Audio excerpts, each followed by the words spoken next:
Iran ইসরায়েলের যুদ্ধের পরিপ্রেক্ষিতে সাধারণ মুসলিম হিসেবে আমাদের করণীয় কি? যুদ্ধের সময় মুসলিম যোদ্ধাদেরকে ইসলাম কি কি বিষয় লক্ষ্য রাখার নির্দেশনা দিয়ে থাকে? বর্তমান বিশ্ব বাস্তবতা মুসলিম রাষ্ট্রগুলো শত্রু আক্রমণের ঝুঁকিতে থাকে। বিষয়টা মাথায় রেখে কি ধরনের প্রস্তুতি গ্রহণ করা উচিত, এক্ষেত্রে করণীয় সুন্নাহ নির্দেশনা কি? ইতিমধ্যে অনেকগুলো প্রশ্ন আমাদের কাছে চলে এসেছে। এর মধ্যে প্রথমে যে প্রশ্নটি আমি দেখতে পাচ্ছি সেটি হলো, ইরান ইসরায়েলের যুদ্ধের পরিপ্রেক্ষিতে সাধারণ মুসলিম হিসেবে আমাদের করণীয় কি? ইরান ইসরায়েলের যুদ্ধের প্রেক্ষিতে শুধু নয়, বর্তমান জমানাতে অনেক ঘটনা প্রবাহ আছে, যে ঘটনা প্রবাহে আসলে আমাদের প্রপার কোনো ডিসিশন নেওয়া সবসময় ইজি নয়, বরং ধোঁয়াশায় পরিপূর্ণ এবং ফিতনায় পরিপূর্ণ। কিয়ামতের আগে আসলে ফিতনা এমনভাবে পতিত হবে, ধোঁয়াশা বিভ্রান্তি এমনভাবে ছেয়ে যাবে যে আমরা আসলে সিদ্ধান্তহীনতায় ভুগতে হবে এবং সঠিক এবং বেঠিক সিদ্ধান্ত বের করে আসা, সঠিক এবং বেঠিক পথ নিরূপণ করা, এটা কঠিন একটা ব্যাপার হয়ে দাঁড়াবে। ইরান ইসরায়েল যুদ্ধের ক্ষেত্রে ব্যাপারটা অত জটিল না হলেও একেবারে সহজও নয়। একদিকে আমরা জানি যে ইরান, তারা আমাদের কেবলাকে কেবলা মানে, আমাদের রসুলকে রসুল মানে, ইরানের শিয়ারা। অপরদিকে আমরা এও জানি যে শিয়াদের একটা গ্রুপ তারা ইসলাম থেকে খারিজ হওয়ার মতো বিশ্বাস লালন করে। যদিও শিয়াদের মধ্যে আর অনেক গ্রুপ আছে, যারা অনেকেই আছেন যে ইসলাম থেকে খারিজ হওয়ার মতো বিশ্বাস লালন না করলেও ভয়াবহ বিদায়াতে তারা লিপ্ত এবং সুস্পষ্ট বিভ্রান্তি এবং গোমরাহিতে তারা আছে। এ ব্যাপারে সারা বিশ্বের আহলে সুন্নাহ ওলামা ইকরামের কারোরই কোনো দ্বিমত নেই। চার মাযহাবের সমস্ত ওলামা ইকরাম এবং আপনার সমস্ত আইম্মা হাদিস মুহাদ্দিসিন সবাই প্রায় একমত। এটা একটা বাস্তবতা। আরেকটা বাস্তবতা হলো যে আমরা জানি সিরিয়া সহ ইরাক সহ মধ্যপ্রাচ্যের অনেকগুলো দেশে এই শিয়া প্রধান দেশটি ইরান বিভিন্ন সময় হামলা চালিয়েছে এবং বিশেষ করে অতি সম্প্রতি সিরিয়াতে হাজার হাজার বরং লাখো আহলে সুন্নাহর আলেমদেরকে হত্যা করেছে, মসজিদগুলোকে ভেঙেছে, দখল করেছে এবং সেখানে আপনার শিরকের রামরাজত্ব কায়েম করেছে। বিশেষ করে বাশার আল আসাদ যে কসাই হিসাবে পরিচিত, লক্ষ লক্ষ মানুষের জীবনহানি করেছে, যে সে নিজে ইরানের অনুগত এবং ইরানের সহযোগিতা নিয়ে সে তার এই জুলুমগুলো চালিয়েছে। তো এটা একটা বাস্তবতা।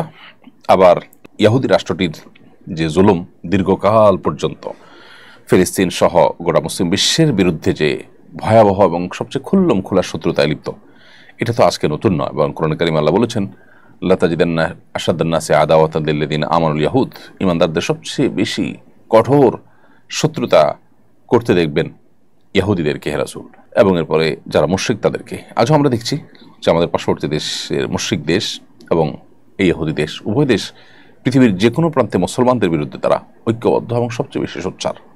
তো এই জন্য এই দুইটার মধ্যে আসলে আমরা কোনো একটাকে আপনার দেওয়া, প্রায়োরিটি দেওয়া এমনিতে জটিল। তবে এটা ঠিক যে আমরা যারা আমাদের আহলে কেবলা নয় সেই ইহুদিদেরকে এক সাইডে রাখলে অবশ্যই শিয়ারা, যারা আমাদের কেবলাকে কেবলা মানেন, যাদের সাথে আমাদের অনেক দিক থেকে মিল আছে, তারা আমাদের সন্দেহাতীতভাবে আমাদের বহু কাছাকাছি, সেই জায়গা থেকে তাদের প্রতি আমাদের সিম্প্যাথি, তাদের প্রতি আমাদের সমর্থন থাকার কথা সূরা রুমের মূলনীতির আলোকে।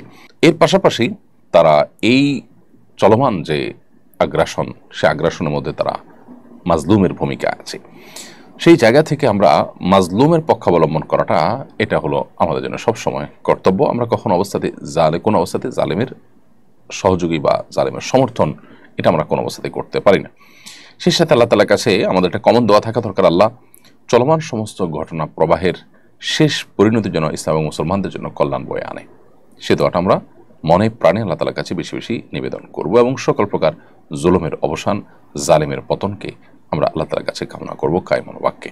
এবং সেই সাথে ইরান এবং শিয়া যারা আছেন তাদের প্রতি আমাদের আহ্বান থাকবে যে এই রকম পরিস্থিতিতে আজ সারা বিশ্বের প্রায় আহলে সুন্নাহর আলেম এবং শাসকরা ইরানের তাদের প্রিভিয়াস যে আহলে সুন্নাহর আলেমদের প্রতি জুলুম, নির্যাতন, তাদের প্রতি আপনার হত্যাযজ্ঞ, এগুলো সত্ত্বেও ইরানের প্রতি তাদের যে সিম্প্যাথি, ইরানের প্রতি তাদের যে সমর্থন, সেটা তারা জানাচ্ছেন। অতএব তারাও ভবিষ্যতে আহলে কেবলা নিজের স্বগোত্রীয় ভাইদের সাথে আচরণ করার ক্ষেত্রে তারা যেন আরও দায়িত্বশীলতার পরিচয় দেন। যুদ্ধের সময় মুসলিম যোদ্ধাদেরকে ইসলাম কি কি বিষয় লক্ষ্য রাখার নির্দেশনা দিয়ে থাকে? যে কোনো যুদ্ধে একজন মুসলিম যখন অংশগ্রহণ করবেন, তার প্রথম আল্লাহর এবং আল্লাহ রসুলের পক্ষ থেকে প্রথম নির্দেশনা তার প্রতি যে এই যুদ্ধ হবে আল্লাহর খাতিরে। এটা কোনো জাতীয়তাবাদের চেতনা থেকে বা এটা কোনো অঞ্চলের প্রতি শুধুমাত্র আপনার কমিটমেন্টের জায়গা থেকে হবে না বা অন্য কোনো উদ্দেশ্য হবে না। যুদ্ধ হবেই এই জন্য যে আমি আল্লাহকে সন্তুষ্ট করতে চাই এবং যুদ্ধের মাধ্যমে আল্লাহর কালিমাকে, আল্লাহর পতাকাকে এটাকে বুলন্দ করতে চাই, জুলুমের পতন ঘটাতে চাই, কিন্তু তার বিনিময় চাই আল্লাহ তাআলার কাছে। এটি হবে একজন মুসলিমের যে কোনো যুদ্ধের ক্ষেত্রে সর্বপ্রথম আপনার লক্ষণীয় বিষয়। সেটি যদি না থাকে তাহলে এটি ইবাদত হিসেবেই গণ্য হবে না, এখানে জীবন দানটাই আল্লাহ তাআলার কাছে শাহাদাত হিসেবে গণ্য হবে না। এটি আমাদের মাথায় রাখতে হবে। আর যদি আমরা আল্লাহর সন্তুষ্টির জন্য, আল্লাহর কালিমাকে বুলন্দ করবার জন্য কিংবা জুলুমকে প্রতিহত করবার জন্য আল্লাহর কাছ থেকে সওয়াবের আশায়, বিনিময় পাওয়ার আশায় আমরা যুদ্ধ করি, তাহলে সেটি ইবাদতে পরিগণিত হবে, সেই জীবনদানটা শাহাদাতের জীবনদান হবে।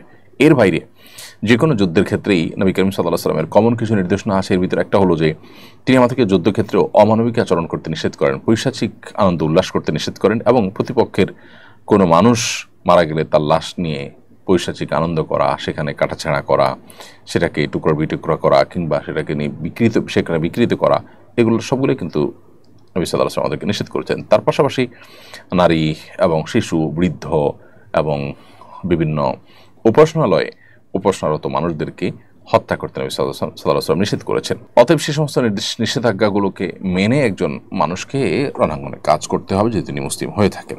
বর্তমান বিশ্ব বাস্তবতায় মুসলিম রাষ্ট্রগুলো শত্রু আক্রমণের ঝুঁকিতে থাকে। বিষয়টা মাথায় রেখে কি ধরনের প্রস্তুতি গ্রহণ করা উচিত, এক্ষেত্রে কোরআন ও সুন্নাহর নির্দেশনা কি?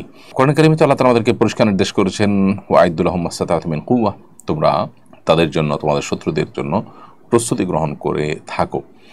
এতে কি হবে? আল্লাহর দুশমন, তোমাদের দুশমন যারা আছে তাদেরকে তোমরা সতর্ক করতে পারবে, তাদেরকে তোমরা বার্তা দিতে পারবে, তারা ভীত সন্ত্রস্ত থাকবে তোমাদের উপরে। তো এই জন্য প্রস্তুতি গ্রহণ করার নির্দেশ স্বয়ং আল্লাহ তাআলা কোরআনেই করেছেন, এবং এই আয়াতের ব্যাখ্যায় পরিষ্কারভাবে নবী সাল্লাল্লাহু আলাইহি ওয়াসাল্লামের হাদিস রয়েছে, মুফাসসিরিন কিরামের পরিষ্কার উক্তি রয়েছে যে এখানে প্রস্তুতি বলতে আলা আন্নাল কুওয়াতা আর-রামি, এখানে যুদ্ধের প্রস্তুতির কথা বলা হয়েছে। অতএব সেটি করাটা গুরুত্বপূর্ণ, আমাদের সেটা করতে হবে। বিশেষ করে আমরা প্রত্যেকটা মানুষই, বিশেষ করে যারা মুসলমান, তারা তাদের জীবনকে আল্লাহর উদ্দেশ্যে নিবেদন করা এবং শাহাদাতের মৃত্যুর তামান্না করা, এটা তাদের জীবনে অন্যতম স্বপ্নের জায়গা।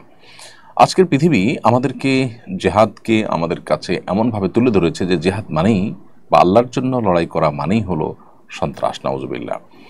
যার কারণে অনেক মুসলমানও আমরা দ্বিধাদ্বন্দ্বে ভুগি এ ব্যাপারে, এবং আমরা বিভ্রান্তিতে পড়ে যাই, অনেকে ঈমান হারা হওয়ার মতো অবস্থায় চলে যাই। এটা ঠিক যে জেহাদের নামে যদি কেউ অন্যায় করে, সন্ত্রাস করে, সেটা তো সন্ত্রাস, অবশ্যই নিষিদ্ধ। বাট জেহাদ যদি এই যে আপনার জেহাদ, যে কোরআন সুন্নাহ যে জেহাদের কথা বলেছে, সেই জেহাদ যদি হয়তো সেটা কেন সন্ত্রাস হতে যাবে? সেটাকে শুধু বিশ্বাস করা নয়, বরং আল্লাহ শক্তি, সামর্থ্য, তৌফিক, সুযোগ দিলে সেটাতে সামিল হয়ে শাহাদাতের মৃত্যু এটা কামনা করা, এটা বরং ঈমানদারের জন্য গুরুত্বপূর্ণ। বিধায় এসব বিষয়গুলোর আলোচনা পর্যালোচনাও এটা জেহাদের অংশ। বিধায় সেটা আমাদের মধ্যে থাকতে হবে। এটা যদি না থাকে তাহলে সেক্ষেত্রে আমাদের আজকে যে দুরবস্থা দেখতে পাচ্ছি মুসলিম মিল্লাতের, সেটি আরও বাড়তেই থাকবে।